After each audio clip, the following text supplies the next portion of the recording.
Hey everyone, this is Friedel Courage Raven, and I'm back with my recap and review of Digimon Adventure 2020 episode number 11, which is titled The Wolf Atop the Desert.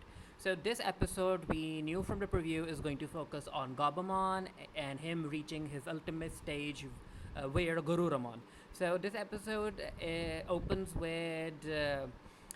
Izzy talking about some stats concerning Gabumon and how he wants to look under Gabumon's cape or skin that he's wearing atop of him, and this skin is apparently a Gururumon skin. So yeah, we know that the kids ended up drawing straws in the previous episode, and they ended up selecting how they're going to divide themselves. So it's Mimi, Taichi, and Izzy in one group, and Joe, Yamato, and Sora in one group.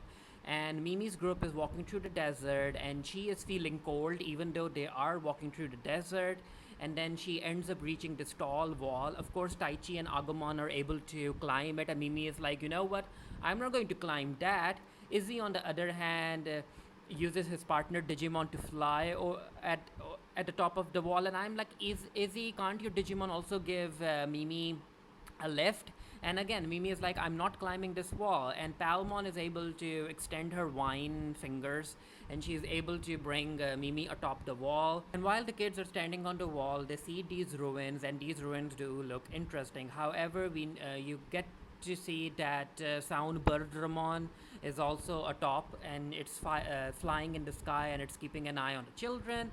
Then we move to Sora's Birdramon giving everyone a lift, and I have questions. First of all, how did these kids make this basket?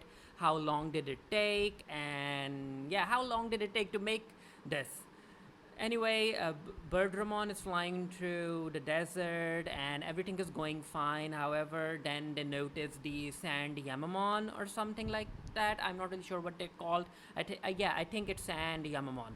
So, two Sand Yamamons end up attacking Birdramon, and they end up creating these dust devils. And Yamato is like, you know what, we need to land, we need to figure out how to deal with these evil Digimon. So they land, and once they land, they are ready to fight Sand Yamamon, but before they can do anything, a mysterious tail, bony tail, comes out of the desert, and it grabs one of the Sand Yamamon, and it ends up killing it. And Joe is like, wait, is that an ally Digimon? Can we trust it? But before Joe can get an answer, we get these three little rookie Digimon. I guess they're named Yamamon, Kaya Yamamon, or something. I'm not really sure. I can learn Pokemon names, but Digimon names I have always had difficulty learning. But yeah, they're running from whatever's under the desert, and Piyumon is like, we need to help these little Digimon, and she uses magical fire. Joe's partner also tries to fight, and it's like marching fishes. I'm not really sure where the fish came from uh, while they're in the desert, but it happened. So yeah, whatever is under the desert, it's powerful because Sora and Joe aren't able to hurt it. And then Gabumon ends up evolving into Garuramon, and Garuramon is fighting whatever's under the desert. And this is where Yamato notices that the Digimon is noticing or recording their movements on the desert. It's very tremor like, so they need to be very careful. And then there's a scene where Garurumon ends up biting the blade, and I'm like, Garurumon, what are you trying to do? Are you trying to bite the blade? But yeah, the scene felt very weird. So while Garurumon is keeping the mysterious Digimon busy, Yamato tells the rest to run. So Joe, Sora, Piyomon, Joe's partner, and the rest of the three little Digimon, they run away. And this is where we get a glimpse of the Digimon that they're fighting. We don't get to see the entire body, but it has a very bony structure. So Yamato and Gabumon are able to escape as well, so they're walking to meet up with the rest of the group. And this is where Gabumon is like, Yamato, I think that we're fighting an ultimate Digimon, and I don't have the power to fight it. So everyone goes to this shelter, and we see Neomon. And Neomon, if you guys remember, ended up having a big role in one of the Digimon spin-offs.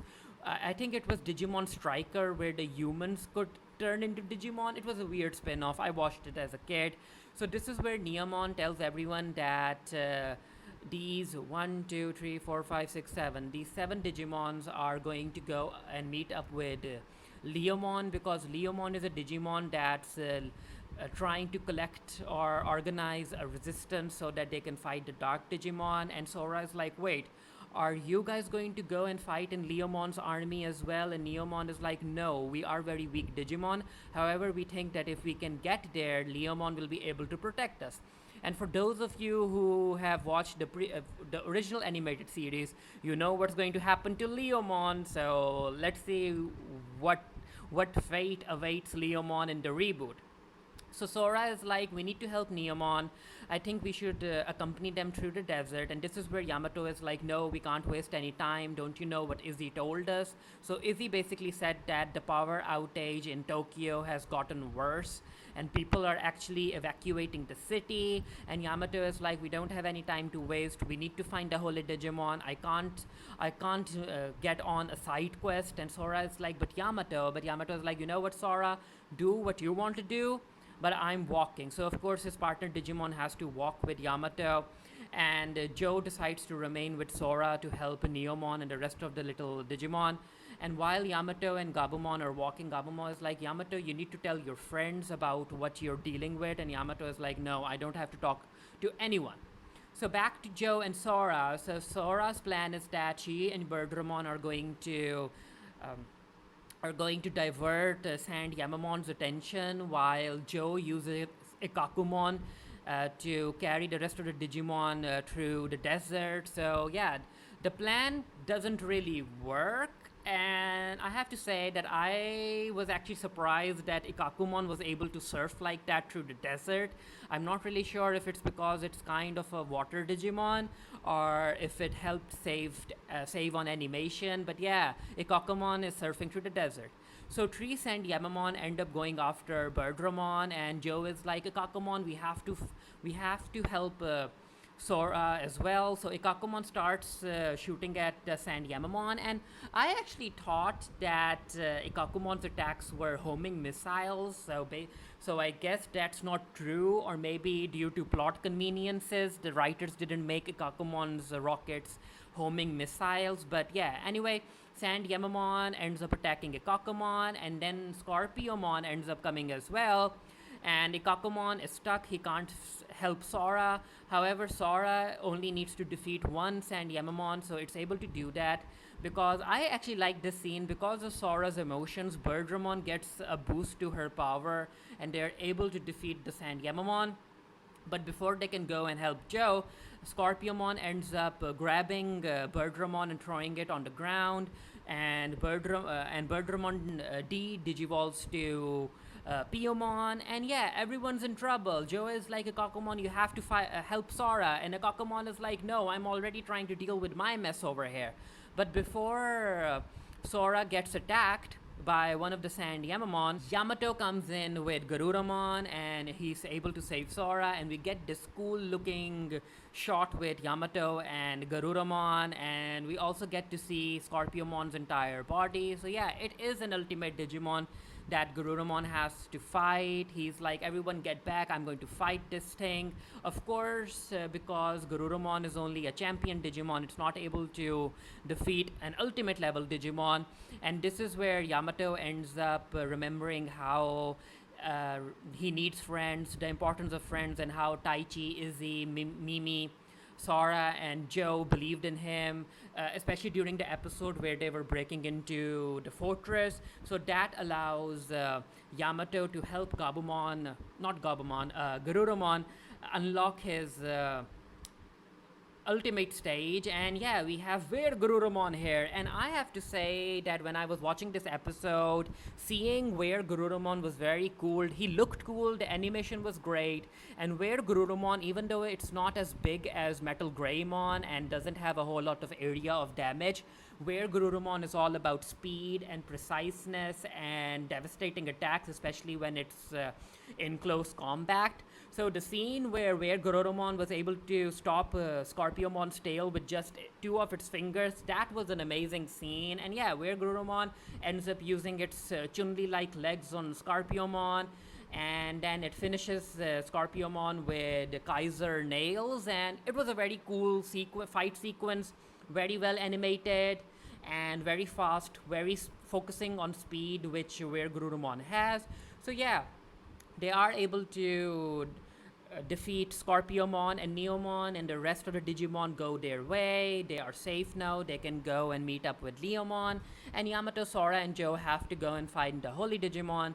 And this is where Sora is like, "Thank you for helping us," and Yamato is like, "Don't thank me. I knew that you were going to make an action in the desert, and that Scorpiomon was going to follow you guys, and it would make an appearance. And when it would make an appearance, I would attack it." And Joe is like, "Wait, you used us as bait?" And yeah, it was a joke. Sora understands what kind of boys Yamato and Taichi are, so she understood where Yamato was coming from and that Yamato didn't use them as bait. And this is also where Yamato ends up telling Sora and Taichi about his younger brother, who he is very worried about. His name is Takeru, and I'm like, yep, Takeru, one of my favorite characters from Digimon. I can't wait for him to appear in this anime. And Yamato is very worried about Takeru being all alone in Tokyo, so he's like, that's why I don't want to waste any time. I need to fix this problem so that my younger brother can feel safe and he feel loved and all of that stuff. And Joe is very happy that Yamato shared his story with them, and Joe is like, let me share my story with you, Yamato. And Sora, Piyomon, and Joe's partner Digimon are like, no, Joe, this isn't the time. So yeah, that was a little comedic scene. And then the episode shifts to Izzy, Taichi, and Mimi making their way through the ruins. And of course, Izzy is very interested in what's written on the walls. He's like, give me a few minutes. I need to record all of this because it might come in handy. And Mimi is bored. Mimi is like, we need to get out of here. There's a whole lot of text that you will be recording, Izzy. And she ends up moving her hand over the wall, and there's a secret switch. She ends up accidentally pushing it, and a trap door opens, and yeah, Palmon and Mimi fall down this secret tunnel, and this is where the episode ends. Again, it was a very enjoyable episode. I was looking forward to seeing where Gurudumon's evolution, and it happened. It was very cool, and I liked Yamato opening up to Sora and Joe. So I'm going to talk about the next week's preview. So if you guys don't want to be spoiled, I bid you goodbye. So yeah, I'm going to talk about the preview. 1, 2, 3. So in the next episode, we are going to see Togemon digivolving into Lilymon. So it's Mimi's time to have her Digimon evolve into an ultimate form. So apparently there's this secret tunnel underground the ruins, and Mimi and Palmon end up being attacked by this Terminator looking Digimon, and Palmon is hurt. However, they are saved by this very kind Digimon, and I have a feeling that this kind Digimon is going to get attacked, and that's what's going to help Mimi unlock Palmon's ultimate Digi Evolution, which is Lilymon. So yeah, let me know what you guys thought of the episode down in the comment section below. And until next time, stay happy, stay safe, stay blessed. See you guys later.